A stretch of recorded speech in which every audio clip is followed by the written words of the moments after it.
और इनको कहा गया कि मैं जो जो प्लान करता हूं वो आप बोलिए।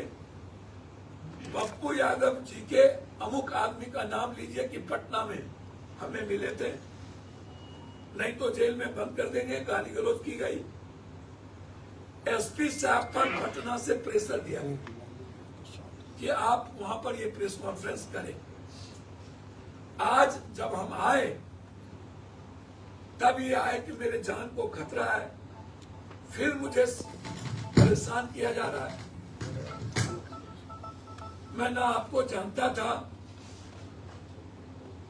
हम जेल से जब निकले, चिक्कू सिंह हमको जदयू ऑफिस में ले गए। फिर जब हम लौटे पूर्णिया से तो दोबारा हमको पूर्णिया थाना से फोन आया कि आप सचिवालय थाना चले जाओ। और सचिवालय थाना आप गए। सचिवालय बोले पटना आ गए सचिवालय, उसके बाद वो बोले कि जेडीयू कार्यालय। सचिवालय में बोला गया जेडीयू कार्यालय फिर चले जाओ। दोबारा गया। तो फिर कौन मिला? नीरज जी। आप बताइए क्या हुआ, बोलिए।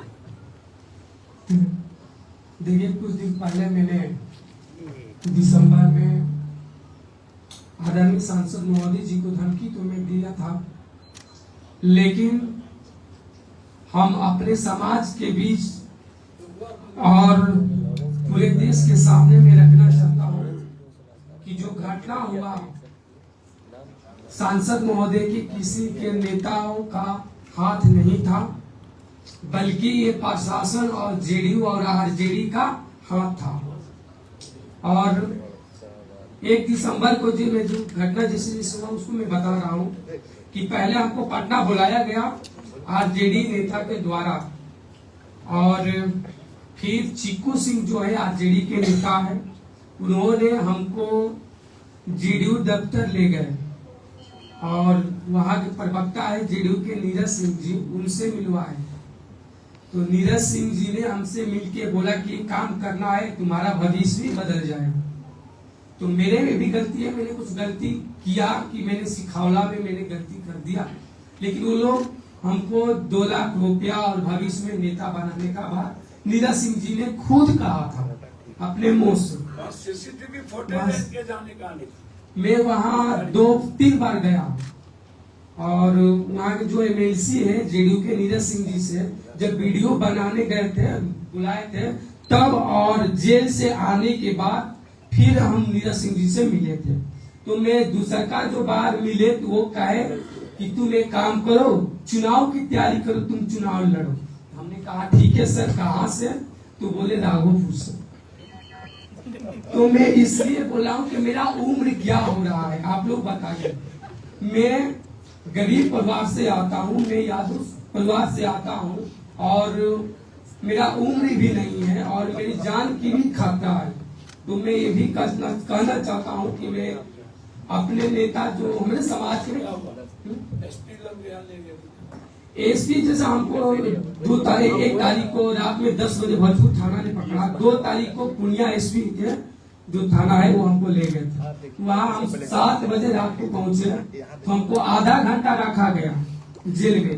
उसके बाद हमको 8 बजे से लेके रात 1 बजे तक बैठाया गया और किसी नेता, पता नहीं वो कौन नेता थे जो आए थे, वो जेडीयू के नेता थे, वो जो चश्मा पे उसका नाम नहीं जानते हैं, संतोष कुशवाहा कुछ नाम है, लेकिन वो भी लोग आए थे और श्रेयांक रचा गया। जो हम तो खुलेआम जो मीडिया पत्रकार को वहाँ जो बैठ लोग लिए थे हम बताए थे, लेकिन वो वहाँ दबा दिया गया। आप जानते नहीं ना उसका नाम क्यों?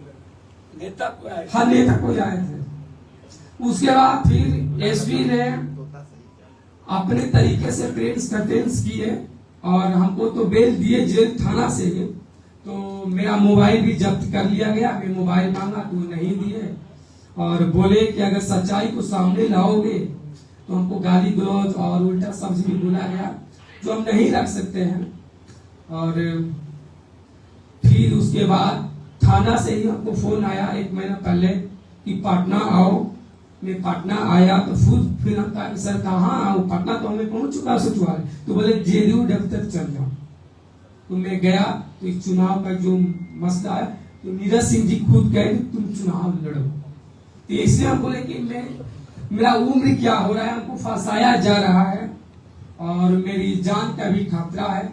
तो मेरी सरकार से भी कहूंगा और सांसद जी से भी मैं कहा कि सांसद जी से भी माफी मांगा कि मैंने गलती किया, आप माफ कीजिए। और अपने समर्थकों से चाहे जो मेरा ही जाति के लोग जो हमको दबाव देते थे, गाली गलौज होता था, इसलिए मैं महसूस कर रहा था अपने आप को।